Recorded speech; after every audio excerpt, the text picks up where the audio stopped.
CPCP naglunsad ng nationwide special collection para sa mga biktima ng lindol sa Mindanao na nanawagan ng pagkakaisa at panalangin. Naglabas ng panawagan ang Catholic Bishops Conference of the Philippines o CBCP sa lahat ng diocese sa ibang sa bansa upang magsagawa ng espesyal na pangalawang koleksyon sa mga misa sa darating na linggo sa June 14, 2024 bilang tugon sa matinding pinsala dulot ng magnitude 7.8 na lindol na tumama sa Katibugang Mindanao. Sa pamamagitan ng CBCP President Bishop Gilbert Garcera, ipinahayag ng Simbahan Katolika na pakikisa sa mga pamilyang nawalan ng mahal sa buhay at sa mga libong-libong mamamayan na apektuhan ng isa sa pinakamalakas na lindol na tumama sa bansa at sinasabing ang pinakamalakas sa mundo ngayong taon. Ayon kay Archbishop Garcera, hinimog niya ang lahat ng obispo na pahintulutan ang pangalawang koleksyon sa kanilang diocese upang makalikom ng pondo para sa agarang ayuda at pangmatagalang rehabilitasyon ng mga komunidad na sinalanta ng sakuna. Ang malilikom na donasyon ay ipapadala sa pamamagitan ng Diocesan Social Action Centers at ng Caritas Philippines, ang Humanitarian Development at Advocacy arm ng CBCP na pinumumunuan ni Bishop Gerardo Alminasa. Gagamitin ang pondo para sa pagbibigay ng pagkain, malinis na tubig, pansamantalang matuluyan, gamot, at iba pang pangunahing pangangailangan ng mga biktima. Binigyan din ni Archbishop Garcera na hindi maaaring maging manhit ang simbahan sa pagdurusa ng mga mamamayan. Aniya, ang mga ganitong trahedya ay paalala na tungkulin ng simbahan na maging tagapaghatid ng pag-asa at pagmamalasakit sa panahon ng matinding pagsubok. Bukod sa pangangalap ng tulong pinansyal, hiniling din ng CBCP sa lahat ng diocese, parokya at mga relihiyosong komunidad sa buong bansa na magsama ng espesyal na panalangin para sa mga biktima ng lindol, mga nasugatan, mga nawalan ng tahanan at mga tauhan ng pamalaan at pribadong sektor na nagsasagawa ng search, rescue, and relief operation. Alam po dito marami pong talaga nawala ng bahay. Yung iba naman kahit na nangungupahan, siyempre kailan din nila umalis at ngayon, namumblema din sila kung saan sila lilipat. Kasi karamihan kasi ay nasira o kaya hindi safe doon kasi yung mga structure nila, mga siguro malalaki na ang crack o kaya yung nag-collapse. Kaya alanganin na doon na sila titira. Ipinalangin ni Archbishop Garcera na pagkalooban ng Panginoong Hesus Kristo ng kaginhawaan ang mga nagluluksa, kagalingan, ang mga kasugatan, proteksyon, ang mga nasa panganib at lakas ng loob ang lahat ng tumutulong sa mga apektadong komunidad. Hiniling din niya ang pamamagitan ng mahal na Birhen Maria upang mabigyan ng pag-asa, katatagan ang mga Pilipino nagdaharap sa sakunang ito. Nitong June 8, 2026, dakong alas 7:37 ng umaga, isang malakas na magnitude 7.8 na lindol ang yumanig sa karagatan malapit sa baybayin ng Maasim, Sarangani. Dahil sa lakas nito, pansamantalang naglabas ng tsunami warning ang mga otoridad para sa ilang baybaying lugar sa bansa. Bagamat kalaunan ay kaagad din ito inalis matapos matiyak na wala ng banta ng mapagpinsalang alon.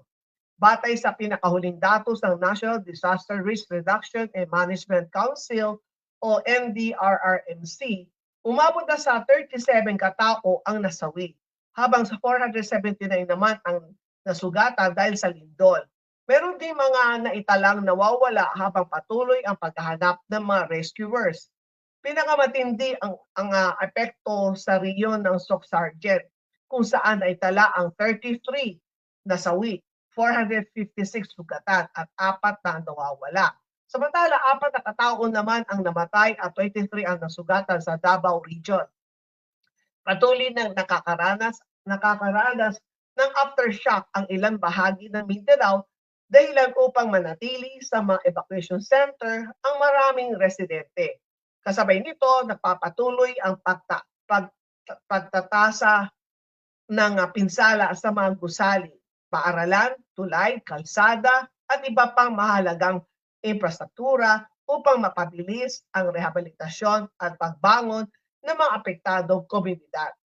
Alam mo dito, nung time after the earthquake matapos ang lindol, marami pong nag-alala kasi sabi nila, "Doktora, nasa Jensan pa po kayo?"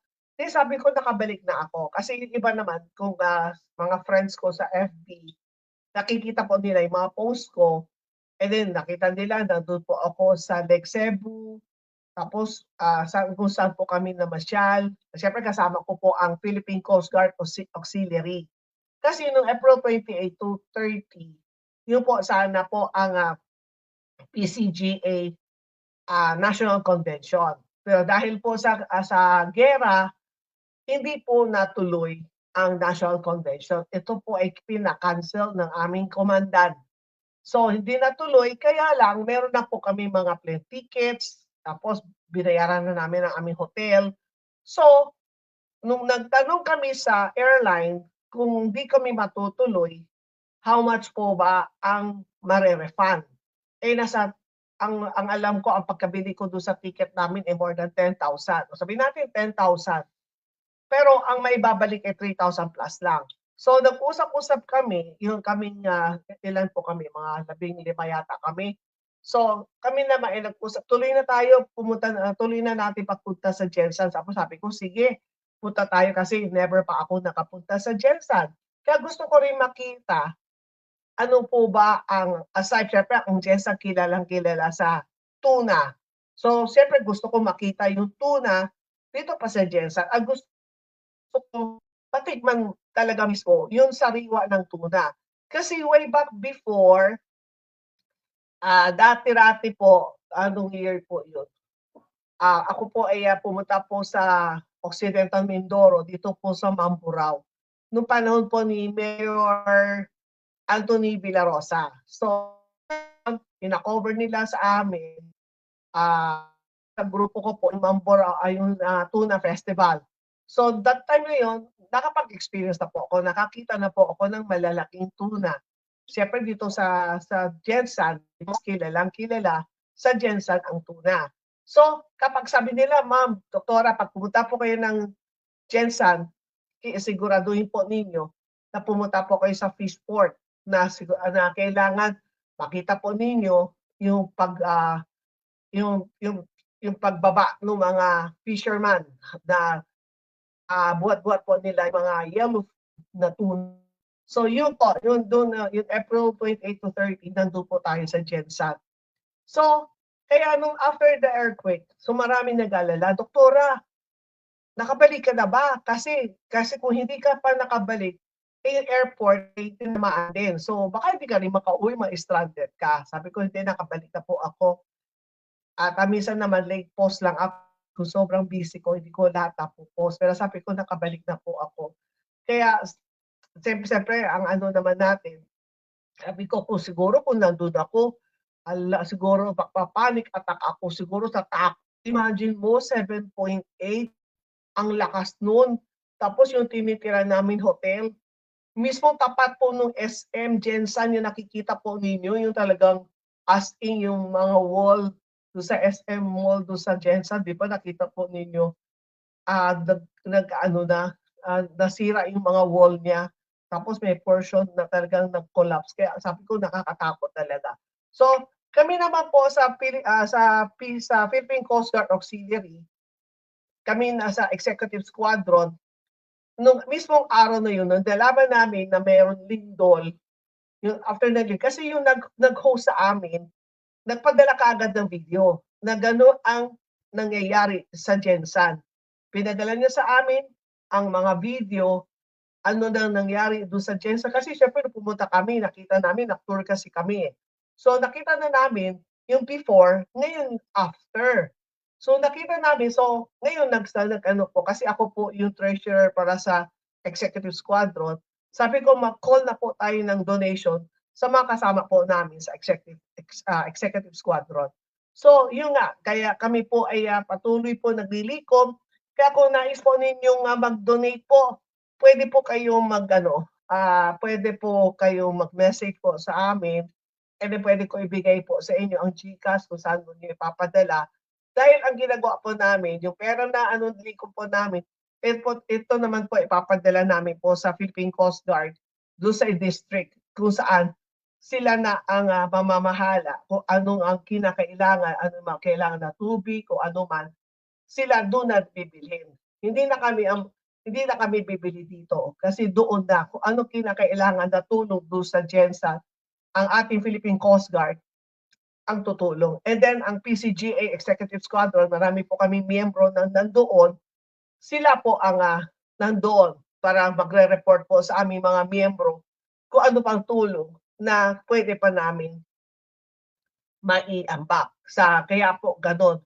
Kaya kami po ay lahat po sa Philippine Coast Guard Auxiliary, lalo na po sa Executive Squadron, kami po ay nagkakaisa na kung anong pong tulong na kaya namin maibigay dito po sa nangyaring lindol 7.8 dito sa may Sarangani, which is doon din po kami pumunta. Yung doon talaga sabi ko, ano kaya kung nandun tayo noong time na yun, 'di ba? Eh lalo na sa kahit na wala tayo doon, hindi tayo kasama doon sa nawalan ng bahay o nawalan ng tirahan. Tayo naman ang pasalamat tayo sa Panginoon na na wala man tayo doon, pero tayo naman ay ready naman na tulungan ng ating mga kapatid, ang ating kababayan natin na nangangailangan ng tulong. Sana po kayo din po na kung kayo po ay mga Katoliko, pagkada sa simbahan, humingi ng donasyon para dito sa lindol, share your blessing. Bigay po natin sa mga nangangailangan. Alam po dito sabi nga na ito po ay totoo. Kapag po tayo ay naglabas ng pera, kapag tayo ay tumulong, 10 times po babalik sa inyo. Yung parang sa akin, yung pagiging agaran servicio lady, ang pagtulong ko po sa kapwa, mas marami po ang biyaya o blessing na aking natatanggap.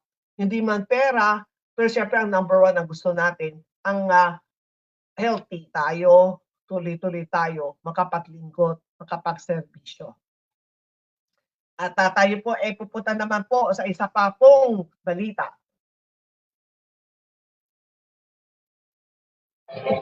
Buong linggo mababasa ang column ni Dr. Alternative Medicine yung daong sa remate. Ang inyong lingkod nasa internet din www.remate.ph. Dr. Ministry in Alternative Medicine yung daong hindi lang pang-radyo, pang-dyaryo. Remate, ang dyaryo ng masa. Remate online www.remate.ph. Ang number one pahalitan na Global Pinoy.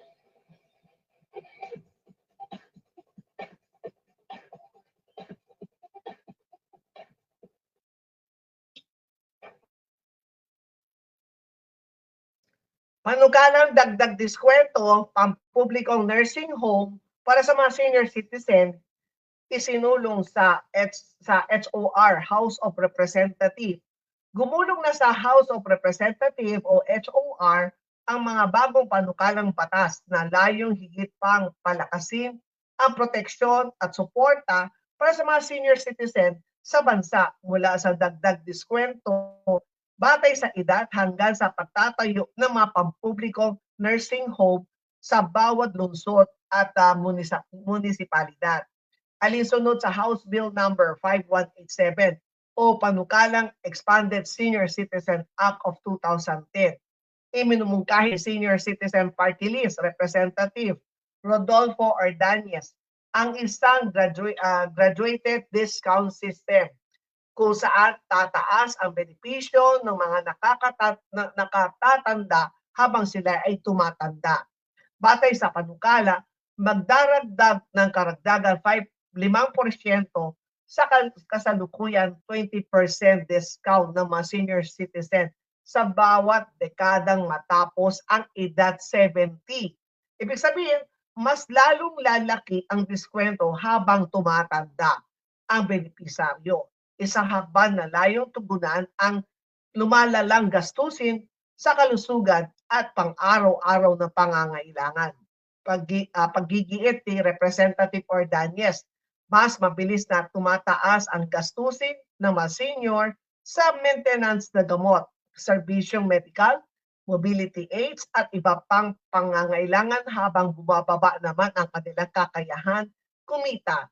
Layunin ng panukalang na ibigay ang mas malakas na suporta sa panahong higit na kinakailangan.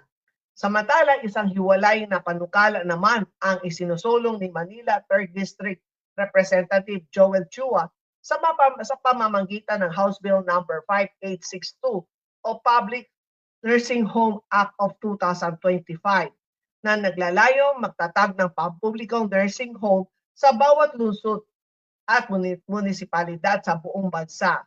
Ayon kay Representative Chua, maaring makamit ang target ito sa loob ng 5 taon sa pamamagitan ng phased implementation na uunahin ang mga lugar na may mataas na bilang ng senior citizen at kulang sa social care facilities.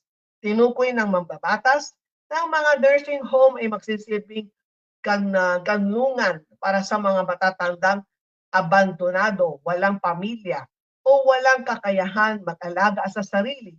Iginiit niya na ito ay isang moral imperative upang matiyak na walang senior citizen ang mapapabayaan. Nakasaad sa panukala na ang mga pasilidad ay dapat may sapat na silid tulugan, kuryente at tubig, health at recreational facilities, pati na rin ang kwalipikado staff at administrative office. Ang kapasidad ng bawat nursing home ay ibabatay sa dami ng senior population sa isang lugar. Bubuo ang joint management ang mga lokal na Office of the Senior Citizens Affairs, ang OSCA, at Social Welfare Office, habang ang Department of Social Welfare and Development o DSWD at National Commission of Senior Citizens o NCSC ang magbibigay ng technical na gabay at supervision. Nakikita ng mga mambabatas ang mga panukalang ito bilang hakbang upang tugunan ang mabilis na tumatandang populasyon ng Pilipinas at lumalaking pangangailangan para sa social protection at elder care services sa susunod na taon. Alam po ninyo, itong ay sinusulong po ng House of Representatives na dagdag diskwento sa mga senior citizen kapag sila po ay the age of 70 or more na dagdagan ng diskwento ng 5%. Alam mo niyo actually 5%, hindi siya malaki. Kasi lalo na sa mga gamot, magkano na yon. Tapos, siyempre, ang mga senior, lalo na sa tingin ko, mas lalo na mga 75, 80. Sa tingin ko yung mga age na yun, hindi na sila makapagtrabaho o tawag natin yung para makaroon lang sila ng dagdag income aside from pension na natatanggap nila. Kasi sabi ko naman, kung ako naman ay sabihin natin kung ako ay tumanda hanggang kaya ko, sige-sige pa rin po ako magseserbisyo, sige-sige pa rin po ako magtatrabaho. Kasi ang nasa akin, ayaw ko umasa sa anak ko. Ayaw ko humingi ng pera sa anak ko. Gusto ko yung kung ano yung magiging daily life ko, yung manggagaling sa sarili ko. Except na talagang mahinang-mahina na ako. Saka syempre papasok yung mga anak ko na mag-aalaga sa akin. Kaya tama po ito magkaroon ng nursing homes para sa ating mga senior citizen dahil kapag kasi sa panahon ngayon, talagang realidad, kapag ang mga anak po ninyo nag-asawa na, siyempre may sarili-sariling pamilya na, lalo na kapag may mga anak na sila, papaaralin nila, yung sahod nila kulang para sa pagbuo ng isang pamilya o palaki ng kanilang mga anak. So tayong mga magulang naman, kapag tayo tumanda na, mag-ready na po kayo. Yung pera po ninyo, magtabi po kayo para sa inyong sarili. Huwag po ninyo ibibigay ng 100% na wala nang natira para sa sarili ninyo. Kasi pagka dumating ang panahon na kayo ay mahina na, kung wala kayong savings, paano na yun? Ito magiging kawawa. Okay lang sana kung meron kang mapagmahal na anak o mapagmahal na manugang na hindi sila maging maramot sa inyo. Kaya yan ang lagi ko sinasabi sa anak ko. Pag si Mami, pagka nakasakit at talagang grabe na, talaga hindi na talaga ako gagaling. Huwag na kayong gumastos. Kasi kasi talaga sinabi ng doktor na hindi na talaga gagaling yung pasyente. Tapos, mauubos ang pera sa ospital. Yung kawawa naman, yung pamilya, yung mga anak, na maiwanan, mababaod sa utang. Kahit na sabihin natin, pwede kayong humingi sa DSWD, PCSO, Office of the President, DOH, o sa mga party list, mga congressman, kulang pa rin yun, ubos ang pera. So, ganun po. Itong panukala na ito, para sa ating mga senior citizen, para sa akin, okay yan. Na malaking maitutulong sa ating mga senior citizen na dagdagan ang diskwento kapag age 70. Kasi maraming unang-una mga gamot na kinakailangan. Okay, ang mga gatas pang senior, ay naku, napakamahal. Kaya yan po yan ang mga topic po natin today. Sana po nagustuhan po ninyo ang mga tinalakay ko po ngayong araw at sana po ay nagustuhan na marami po kayo na pick up po sa mga news. At yan ang mga mahalagang balita dapat ninyong malaman. Para sa iba pang mga balita, sundan po ang Connect TV Media sa Facebook at ang mga regular column po ng iyong lingkod. Yun po, column ko po yun. Ang iyong lingkod sa Remate, Jar ng Masa. Maraming salamat po sa iyong pagkikinig at panonood sa ating programa. Naway po ay may napulot kayong kaalaman na maaaring ninyong magamit para sa inyong mga pang-araw-araw na pamumuhay. Ang tamang impormasyon at maagap na aksyon ang susi sa maayos na serbisyo. Kung kayo po ay may katanungan, suhestyon o nais ipaabot na concern, patuloy lamang kayong makipag-ugnayan sa atin sa pamamagitan ng ating mga official na social media accounts. Ako muli si Dr. Hilda Ong. Ang serbisyo ay mabilis, maasahan at may malasakit. Hanggang sa muli nating pagsasama dito sa programang Health and Travel at Serbisyo Publiko kasama yung Agaran Serbisyo Lady. Pagpalain tayo lahat ng ating Panginoon. Bye! Health and Travel at Serbisyo Publiko. Serbisyo Publiko with Dr. Hilda C. Ong. Ang programang tunay na serbisyo publiko na nakaka-touch ng puso. Health and Travel at Serbisyo Publiko. Ang programang tunay na serbisyo publiko na nakaka-touch ng puso. Serbisyo Lady. Agarang Serbisyo Lady.